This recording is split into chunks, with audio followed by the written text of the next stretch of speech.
Martin versus Casimiro, title eliminator. Garcia hindi na itago kay Pacquiao. Ito nga't pag-usapan natin.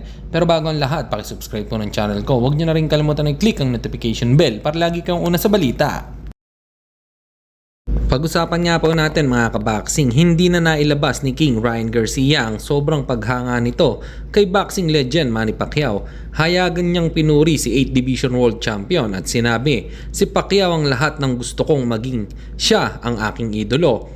Kinilala rin ni WBC welterweight champion si Pacman bilang isa sa kanyang pinakamalaking inspirasyon sa boxing na lalo pang nagpapatunay sa matagal na niyang paghanga at paggalang sa Filipino boxing icon.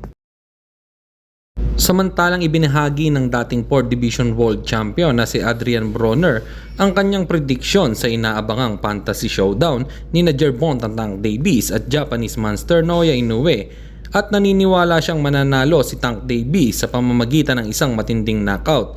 Ayon pa kay Adrian Broner, wala umanong tsansa si Inoue laban kay Davis. Patutulugin lang ni Tank Davis si Inoue. Hindi daw siya bias o anuman. Ano pang masasabi niyo dito mga kaboxing? Comment lang kayo sa ibaba.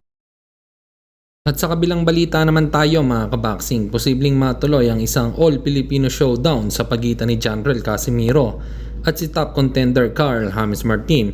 Magkalapit ang kanilang pwesto sa WBO at IBF rankings, kaya't malaki ang posibilidad na magharap sila sa isang world title eliminator upang matuloy ang susunod na magiging mandatory challenger para sa world title shot. Sa kasalukuyan, si Cuadro Alas ay number 4 at si Wonderboy ay number 1 sa WBO rankings. Samantalang sa IBF ranking, nasa number 10 si Casimiro at number 11 naman si Martin.